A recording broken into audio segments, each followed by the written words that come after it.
आप लोगों ने फिल्म इंडस्ट्री के जो हालात पेश किए हैं, क्या वाकई में इस तरह हुआ है? जी हाँ अली साहब, ये खास तौर पे ईद के शो में किया ही इसलिए है कि ईद के दिन तो ऐसे लगता था कि फिल्मों का मेला लगा हुआ है। जी और लोगों के पास आप देखें कि एंटरटेनमेंट के लिए सबसे अहम फिल्म होती थी। जी हाँ। हाँ हाँ, लोग बाहर निकलते थे और जाके ईद पे बड़ी अच्छी फैमिली पिक्चर्स देखा करते थे। मगर बिल्कुल ऐसे ही हुआ कि 2 नंबर लोग दाखिल होना शुरू हो गए। वो 2 नंबर लोगों में बाकायदा मफरूर और नामवर बदमाश लोग भी थे। अच्छा। हाँ, सभी के नामों की तो फिल्में बनी हैं। और ये फिल्में किसी और ने तो नहीं ना बनाई, उन लोगों ने खुद बनाई हैं। जी जी जी जो पुलिस मुकाबले में मारे गए या पार हो गए, उनके जो पीछे लोग थे, उनके फैमिली वाले या उनके यार सज्जन, उन सब ने ये फिल्में बनाई हैं। सही वरना कौन एक उस बंदे को फिल्म में हीरो पेंट करेगा जो पुलिस मुकाबले में मारा गया है, जिसकी सारी हिस्ट्री जो है, लाइफ हिस्ट्री, हाँ जी वो FIRs के साथ भरी पड़ी है। बिल्कुल वो थानों के पर्चों से भरी पड़ी है। वो पुलिस पीछे पीछे और वो लोग आगे आगे सारी जिंदगी रहे। हाँ आखिरकार पुलिस के हत्थे चढ़े या किसी पुलिस मुकाबले में मारे गए या कुछ ऐसा हुआ। जी उन लोगों के नामों की बाकायदा फिल्में बनी। और आप यकीन माने कि सिर्फ ईद पे ही नहीं, जी जी यार फिल्म इंडस्ट्री में इतना प्यारा माहौल होता था कि क्या बताऊं मैं आपको। जी। ये जो अभी आप कह रहे थे कि खाने पीने के बड़े शौकीन होते हैं, आप यकीन माने कि जितनी मैंने ये 40 साल में इंडस्ट्री को देखा, मैं सोचता हूं कि वो लोग कहां चले गए।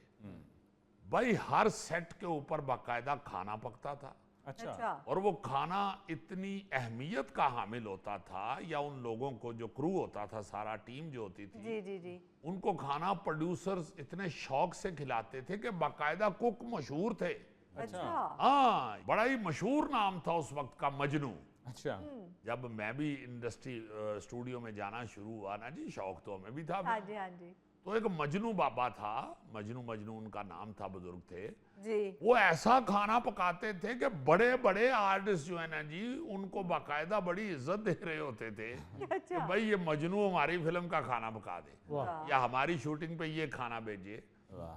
और आप ये सुन के हैरान होंगे, फिल्म इंडस्ट्री के अंदर सेट के ऊपर खाने का ध्यान रखने वाला जो शख्स था ना जी, जो मैंने अपनी आंखों से देखा हुआ है, और लोग भी होंगे, जी जी वो यूसुफ खान मरहूम थे। अच्छा। अच्छा हमारी फिल्म इंडस्ट्री का एक बहुत बड़ा नाम हुए हैं, बहुत बड़े फनकार हुए हैं, हीरो भी रहे और फिर वर्सटैलिटी उनके काम में कमाल की। यूसुफ खान साहब एक ऐसे फनकार थे मरहूम, अल्लाह ताला उनको अजर दे, कि वो बाकायदा चेक किया करते थे। प्रोड्यूसर क्या करते थे कि जो मेन हीरो हीरोइन या बड़े बड़े नामवर आर्टिस्ट हैं ना जी, हाँ उनके जी। लिए खाना कुछ और आता था और बड़ा अच्छा आता था। अच्छा तो जो नीचे जूनियर्स आर्टिस्ट होते थे ना जी, जिनमें टेक्नीशियंस भी और सारे लोग, जी उनका खाना जो है वो एक आम सा, या आप कह लें कि नान चने आ रहे हैं या दाल पकाई हुई है, इस तरह का उनके साथ कैदियों वाला सलूक किया जाता है। हाय मगर यूसुफ खान साहब जो है ना जी, वो बाकायदा खाने के वक्त उठ के देखते थे कि जूनियर्स क्या खा रहे हैं। अच्छा। हाँ हाँ, और कई दफा ऐसा हुआ, और शुरू में, बाद में तो लोगों को समझ आ गई। ऐसा हुआ कि यूसुफ खान साहब को पता चला है कि हम फनकारों के लिए जो मेन रोल कर रहे हैं, उनके लिए पालक गोश्त आया हुआ है और साथ तंदूर की बड़ी अच्छी रोटियां आई हुई हैं और सैलड आया हुआ है और ये वो, अच्छा और जो क्रू है उनके लिए दाल पकाई गई है या चने मंगवा लिए गए हैं बाजार से। वो शूटिंग छोड़ के चले गए। अच्छा। हाँ हाँ, उन्होंने कहा कि भाई जब सेट पे सबके लिए एक ही खाना आएगा, मैं उस वक्त शूटिंग करूंगा, खुदा हाफिज। वाह चले जाते। इस तरह के वो शख्स थे। वाह। बाकायदा उन्होंने खाने का ध्यान रखना होता था कि सब जो यहाँ पे मेहनत कर रहे हैं लोग, जी जी उनको खाना मिल रहा है। फिर बाबरा शरीफ साहिबा, अच्छा। अल्लाह ताला उन्हें जिंदगी दे, बहुत बड़ी फनकारा हुई हैं। हाँ मैं तो जी। कहता हूँ कि हमारे एशिया में, बर्रे सगीर में खास तौर पे, जो जुबान एक तकरीबन समझी जाती है और जी, जी, जी। समझ में आती है व्यूअर्स के, हाँ जी इस खित्ते में बाबरा शरीफ नहीं दूसरी को हमने देखी। वाह।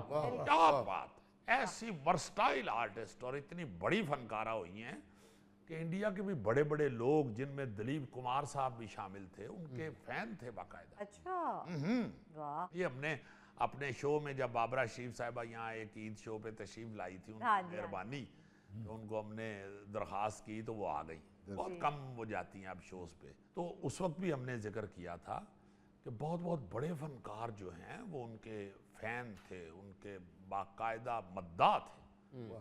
वो भी ऐसे ही करती थी। वाह वाह। वो भी कहती थी कि भाई अगर खाना हमारे लिए कुछ और आया है तो मैं जाके उनके साथ बैठ के खाऊं, वाह। सही जूनियर्स फनकारों के साथ, टेक्नीशियंस के साथ। वाह। वो भी इस तरह का ध्यान रखती थी और खुद भी इंतहाई खुश खुराक थी, अच्छा इंतहाई अच्छा खाना खाने वाली थी। वाह अल्लाह ताला उनको जिंदगी दे। आज भी वो अपने खाने का उनका जो मेन्यू है वो कमाल होता जी है। यूसुफ खान साहब भी खाना कमाल खाते थे और वही कमाल खाना दूसरों के लिए भी नीचे तक। क्या बात। बहुत अब लेबर भी वही खाएगी। सही अच्छा, फिर अफजाल अहमद साहब, वो भी खाने के बड़े शौकीन थे मरहूम, अल्लाह ताला उनको भी जन्नतुल फिरदौस में जगह अता फरमाए। आमीन क्या कमाल आर्टिस्ट हुए हैं। वाह वाह वाह वाह वाह वाह वाह वाह। डायलॉग डिलीवरी और फुटवर्क, ये मैं कई दफा कह चुका हूं कि ऐसा नजर ही नहीं आया कहीं, फिल्मी पर्दे पे नहीं नजर आया। जान डाल देते थे वो डायलॉग्स में। वाह वो भी खाने के बड़े शौकीन थे और बड़े मजे ले लेके। अच्छा, ये उन लोगों का मैं आज जिक्र करना चाह रहा हूं जो सिर्फ खुद खुश खुराक नहीं थे, दूसरों को खिलाते भी थे। सही अफजाल अहमद साहब ने भी ना जी, मरहूम ने, अल्लाह ताला उन्हें भी अजर अता फरमाए, आमीन वो जब ये तमासील थिएटर बना रहे थे ना, हाँ जी हाँ जी तो सारी कंस्ट्रक्शन के दौरान वहां रड़े मैदान पे भी और बनती हुई बिल्डिंग में भी जी जी वो मजनू साहब को, मरहूम को बुला के ना वहाँ खाना पकवाते थे और हम लोगों को बाकायदा बुलाते थे कि आना भाई आज खाना उधर खाएंगे। ये वाह जी वाह वो 60 70 लोग इकट्ठे हुए हैं और वो खाने खिला रहे हैं। क्या बात। बड़ा मजे का, बड़ा मजे ले लेके उन्होंने ना जी ये दावतें की हुई हैं। अफजाल साहब ने भी, ये एक ऐसे लोग थे। वो दरवेश ऐसे भी हैं जो बड़े नेक सीरत और बड़े प्यारे इंसान हुए हैं। सुल्तान राई साहब मरहूम, अल्लाह ताला उनको जन्नत में जगह दे। वो दरवेश आदमी थे, उनको कोई जो मर्जी खिला देते थे वो चुप करके खा लेते। वो चूंकि वो भी फाइटर्स में से, जूनियर एक्टर्स में से मेहनत करके ऊपर आए हुए थे और फिर जी जी किंग कहलाए फिल्म जी इंडस्ट्री के। बिल्कुल वो दरवेश आदमी थे। वो कोई उनको ये नहीं था कि भाई मुझे को अलहदा खाना या ये वो, बिल्कुल नहीं। ज्यादातर तो जो थी ना जी फिल्मी हीरोइन और हीरोज, जी ये चूंकि अपनी डाइट का बड़ा ख्याल रखते थे, हीरोइन को हीरोइन लगना चाहिए स्क्रीन पे, वो ये एहसास रखती थी, हाँ जी या हीरो भी इसी तरह। तो वो तो डाइट खाने अपने खाते थे, कोई सैलड घर से मंगवा लिया या कुछ भी। मगर जो खाना स्टूडियो के अंदर सेट पे आता था ना जी, जी जी जी वो ये बिल्कुल ऐसे ही था कि बड़े फनकारों के लिए कुछ और आ रहा है, जो मेन रोल कर रहे हैं। बड़े छोटे तो कहना ही नहीं चाहिए, सारे हाँ जी जैसे हाँ जी हैं। बिल्कुल तो जो जूनियर्स अब हम उनको कहते हैं, ये एक बड़ी अच्छी बात हो गई है, वरना बड़ा बुरा लफ्ज एक्स्ट्रा इस्तेमाल किया जाता है। जी अब उन्हें जूनियर फनकार कहा जाता है। ये भी जो पढ़ी लिखी पौध आई है आगे, जी ये भी इनकी सोच है। अल्लाह इनका भला करे कि इन्होंने कहा कि भाई ये जूनियर एक्टर्स हैं, तो उनके लिए खाना जो है ना जी, उसका ध्यान रखना